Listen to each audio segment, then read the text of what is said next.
person talking to you. You know, as a reporter, you call a person and sometimes you wonder why does this person want to speak? Have you asked the larger question in the story? This is journalism. No. Are you asking now what is my motive in being here? Yes, I want to represent the open mind. There's always a motive in journalism, so that is no big deal. Okay, but as long as you know the authenticity of the recordings. Now, if these tapes are not authentic, I'll quit today. But Barkha do exactly that. As long as she's convinced of the authenticity of information, she didn't question the source. That's exactly what you did. No, the source was the story. That is my point. When the source is the greatest story, but your judgment. But we don't abdicate over other people's editorial choices. We can have a poll among journalists and anybody. Okay, well, then journalists should have done the story. Barkha, Manu, let's leave it at that. All right. I want to ask a very short question. Right, Swapan, last question from you. Yes. You know, your name and whatever your conversation has been tagged onto a larger context, which is the conversations of other journalists. Yes. Now, two key things amongst them was the notion of the pre-scripted interview. Yes. There was another one which talked about fixing of the Supreme Court judges. Yes. Now, it was in that context which I think you got sort of dragged into that. Personally, what do you have to say to the type of approaches which the journalists are making to the PR people, and as a group editor of NDTV, where do you stand on these questions? Okay. Firstly, the third instance that you referred to never found its way into open, and there are all kinds of conspiracy theories for why that happened, but be that as it may. I find it very unfair that I've been clubbed with other journalists on the tape.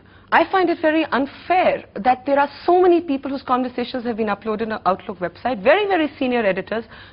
Not one of them has gone on television and has taken these questions. Not one of them is even written about. Not one of them is put on a hoarding near Khan Market, Manu Joseph. So, they're not pretty. No, they're not pretty. Well, okay, one compliment finally. But a bit of a sexist compliment, I have to say. Oh, there's a lot of misogyny in this discourse. In any case, that is not Swapan, I am. Oh, there is.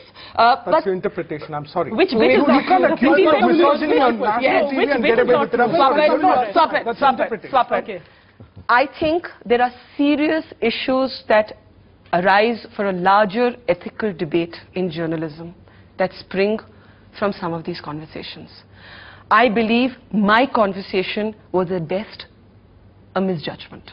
I do not believe my own conversation can be linked to the 2G scam, to Mr. A. Raja, to portfolio peddling, or to try and suppressing a story. You spoke of pre-scripted interviews. That's why we played our coverage out. Please judge me on the independence of my coverage. Yes, you can raise questions about whether I was gullible or silly to not spot a larger story. You can question my judgment. But we don't, as a matter of routine, sit in moral judgment on other organizations for the stories they choose to do and not choose to do.